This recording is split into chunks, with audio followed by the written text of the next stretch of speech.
at prearranged time. Look, I'm sorry I can't talk to you properly, the voice went on, but I need you to listen. Look, this is the next security guard in the office. I set it up to go off at this time, so you should be hearing this, he stammered on. Now, you might think I'm crazy, but I'm not. I'm really not.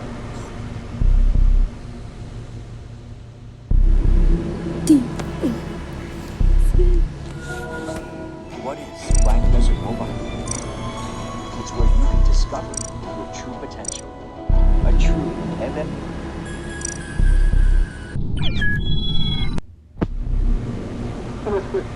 Sure, buddy, Mike muttered. They had this other recording over it, but I taped over that. He tells you there's nothing to worry about. I fixed it. You'll know the truth. Look, there's stuff you don't know about this place. Stuff they don't tell you in the interview. It's these things. These characters. They don't tell you this stuff, but I know. I saw them. These things. At that point, John hung up with an exasperated sigh. First day on the job, and it looked like he was already the victim of some kind of prank. Probably some guys who were trying to play off the weird stories that had sprouted from this place to try and scare the new guy. He was not in the mood to deal with any of their crap. I need coffee, said John. Flipping down the monitors, he walked out of the west hall towards the break room. He brought his own mug from home. He never trusted ones used at work, and looking at the state of the ones he found, his hunch was correct. Boiling the kettle, he sprinkled a few beans into a cup, waited for the water to boil. He heard something. It sounded like it came from the hallway outside. He reached for his flashlight and flicked it on.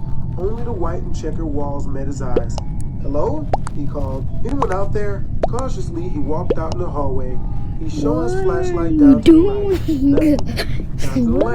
Nothing there either. He waited a moment, shrugged and headed back into the break room. The kettle had finished boiling and he picked out a spoon that looked the least grimy. There we go, he murmured. Black, 2 sugars. He took a sip and grimaced. Not exactly Starbucks. Better than nothing. He made his way back to the office and set the coffee on his desk. He was going to need it. Sighing, he pulled out his phone. Not for social reasons, of course. A, no one in their right minds would still be up this late. B, even if they were, there was no one that he really wanted to talk to. His only regular contacts was his parents and his phone company. There were other numbers, but none of them ever texted or called him, and he never texted or called them. And not just for financial reasons. He just couldn't bring himself to delete them, not even his ex's number. So he just flipped his phone open and went to the games. He could at least play a little Clash of Clans to pass the time. On about his 20th base raid, he decided to check the clock. 2 p.m. Still 4 more hours of this. But hey, that was $8 earned already, he thought. Setting his phone down, he went to flip up the monitors. A loud clatter got his attention. He jerked in his seat and pulled out his flashlight again. He shone it out into the left hallway. Hello? He called out. Anyone there? Putting a hand on his taser just in case, he stood up and left the office. Again, there was nothing. No, not completely nothing. The storage cupboard door was swinging against the hallway wall. But hadn't it been shut before? John gulped and unhooked his taser. Gripping his torch, he steadily approached the cupboard. He shone his light down on what had come out. Again, his loose hands falling about, giving John an image of a woman who had fallen out the shower. He shone the flashlight into the store cupboard. Nothing there either, completely empty. Just a shelf laden with buckets and cleaning products. John sighed. It had probably just fallen out because someone hadn't shut the door properly. Annoyed at himself for jumping at his shadows, John propped the mic back into place and made sure the door was nicely shut properly. The cleaners couldn't even close the door properly. No wonder this place was. Another metal clatter made him jump. He whipped the flashlight in its direction. It came from the door next to the stage, the place they kept all of the animatronic parts, spare costumes and parts for the endoskeletons underneath. John's heart pounded against his chest and he tried his best to control his breathing. Either he was hearing things and getting jumpy, or someone had actually broken in. Noticing how much his footsteps echoed down the halls, John pulled out his taser once more and steadily approached the door. He made a point not to even glance at the characters on stage, but it turned out that the characters on stage were nothing compared to what he saw in that room. He knew the costume parts were just empty heads. He knew they couldn't do anything. but seeing those eyeless sockets, their mouths hanging open dully in a way that reminded him of skulls in a crypt, it was amazing that he just didn't leg it out right then. But he forced himself into backstage and tried his best not to think about it too much or look at them. He shone his flashlight around the entirety of the room. We're going to find the perfect tree. We're going skating. There were spare costume heads, notably the rabbit head that was looking right at the door where he had come through. A spare endoskeleton was sitting on the desk, inactive and waiting to be encased in one of the suits. Looking at it, he was having a hard time deciding which he found creepy. But there was nothing else here. No intruder, no burglar, no vandals. Oh, sus for no How was he reason. letting this get to him so easily? He get himself together. This job could be easy if he stopped jumping at his own freaking shadow all the time.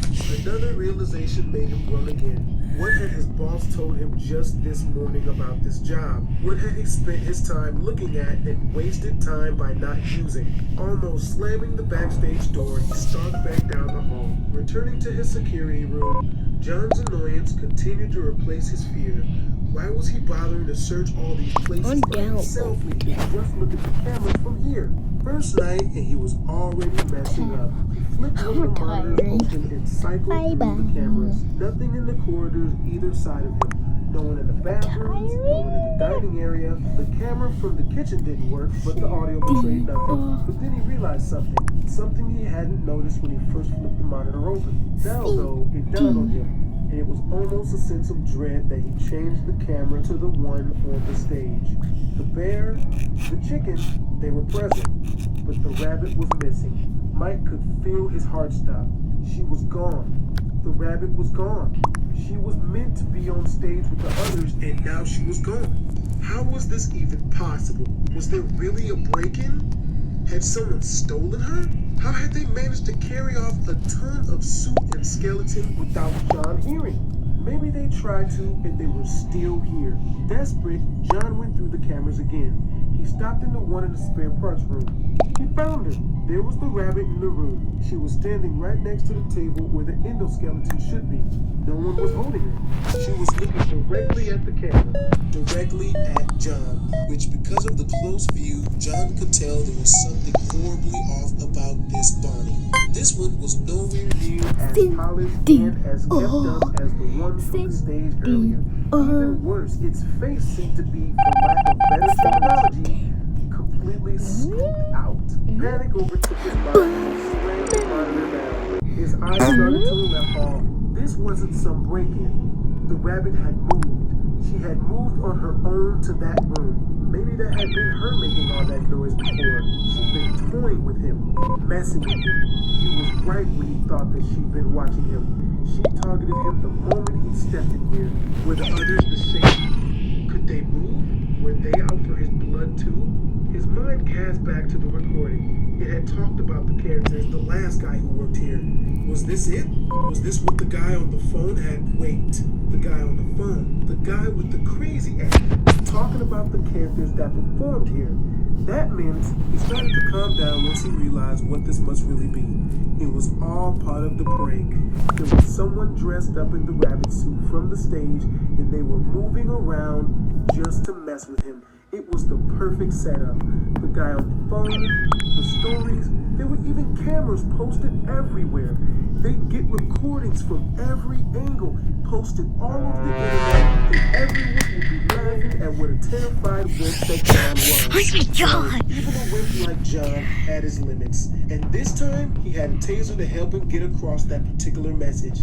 He pulled it out, and his flashlight from his belt verified the guy was still in the room where he kept the extra parts and suitcases, and strode down the hall. He shoved open the door and found him standing in the middle of the room, staring up at the camera, almost laughing at how dumb this was. "Okay, guy," he said, putting his best tough voice on. "That was a pretty good show. Way to pull a fast one on the new guard. But come on, enough's enough. So why don't you take off that silly mask and show me who you really are?" He didn't answer. He didn't move. He didn't give any type of acknowledgement. that he'd even heard what John said. John got a little chill, but reminded himself what was going on here. "Come on, man," urged John. "You had your fun, now cut it out. I am the security guard here. I will use force if I have to." Waiters sound intimidating, he chastised himself. Nothing sounds tough like a stammer. But again, the figure didn't move. Maybe he heard the stammer and figured he could still try to get a little bit more out of John. Deciding to end this himself once and for all, Mike strolled forward. He fixed his flashlight back in his belt and readied his taser. He found the little latch on the back of the head, and he flipped it open and grabbed the head and yanked it off. What he saw made his blood run. Nap, and what the fuck is going on here? Put your tongue away. How'd you get on my fan? How are you gonna get off of that? What? Run cold. There was no person grinning or gaffling at his hands underneath the extremely damaged suit head. Then it turned. Dear God, it turned. With the metal whirring, the head slowly rotated on its axis. Dead eyes that suddenly glowed red found him. They stared right at him, through him, piercing his very soul. Panic rose in his chest once again, and with a loud clunk, he dropped the head and scrambled away. The whole body began to turn, the hands reaching down and picking up the discarded head. Mike decided then and there he'd seen enough. John, not being foolish enough to think that his doorless security room would provide ample protection from the giant blue monstrosity lurking in the room behind him, he decided to head to the closest exit he could find, which unfortunately for John turned out to be in the giant party room, which was at least a 10-minute walk on a good day. John knew he didn't have 10 minutes as he swore he could hear giant loud footsteps closing in behind him. He did not dare turn around to confirm this. The only thing running through his mind was please, just a bit farther. His hard work and dedication paid off as he reached the main party room, and with all the energy he had left in his body, broke into a sprint for the big red exit sign just across the room. John, seeing his chance at a shortcut, leapt on top of the closest children's table and started one by one vaulting from platform to platform in a desperate attempt to bridge the gap between him and surely would be his freedom from this nightmare. He reached the last table and dove, landing palm first onto the doorknob. He halfway expected the door to be locked the way his luck had been going lately. Words couldn't describe the relief John felt when he twisted the knob all the way to the left and he heard the click that always signified that the locking mechanism wasn't currently engaged. Holding the knob in place, he pushed the door. Nothing. He pushed again. Nothing. John took a step back and rammed the door for everything he was worth. Still no budge. He took another step back in order to try again as he felt a large, rough hand grab his wrist. It was dark purple with flaking synthetic fur. A massive thing filled his entire vision, his eyes bulging out of the emptiness of his head, and then he felt it. A jerk so hard that John thought his arm had been ripped clean off. The last thing that John saw before he left his feet was the last cruel joke his life would play on him. A small sign just underneath the doorknob that read, "Pull only." Before John knew it, he was 20 feet away from the door and face down in one of the piles of trash that the cleaners had neglected to pick up the night before. He lay face down in the pile, lifeless, hoping the thing would mistake him. You guys win anyway. Immediately as he felt the same insanely strong grip and close around him. This time his neck. The withered body suit picked him up and spun him around. He now got a good look at his soon-to-be killer. Its eyes glowing bloodshot red and patches of fur missing from assorted parts of its body. John saw it and closed one of its huge hands into a fist, and he knew what was coming next. He closed his eyes and mentally said goodbye to his loving wife and unborn child, and that's when he felt it. Nothing. No hit, no dismemberment, nothing. He opened his eyes to see that the thing not only wasn't killing him, but was putting him down. Carefully, the thing continued to comfortably left the carpet floor. The monstrosity then lowered its head in what looked to be shame and began stepping backwards. Please go easy on me. I didn't know. Either John's head was still spinning from the collision after the throw, or he could swear that was fear in its voice. John, finally coming back into coherence, started to pull at his face. Something strange was stuck on it and it was obscuring his view. That's where he looked behind him to the pile he had fallen in and noticed all the juice cups, pizza crusts, and party masks that had been there since the day prior. The purple monster spoke, its words stopping John dead in his tracks. I'm so sorry for that. Even the smallest surprise can make a big memory. What's up, guys? It's Bill Lasky's HD. I hope you guys enjoyed this little Five Nights at Freddy's 2. Make sure to like this video up because if this video does well enough, Five Nights at Freddy's Creepypasta Blasphemous HD.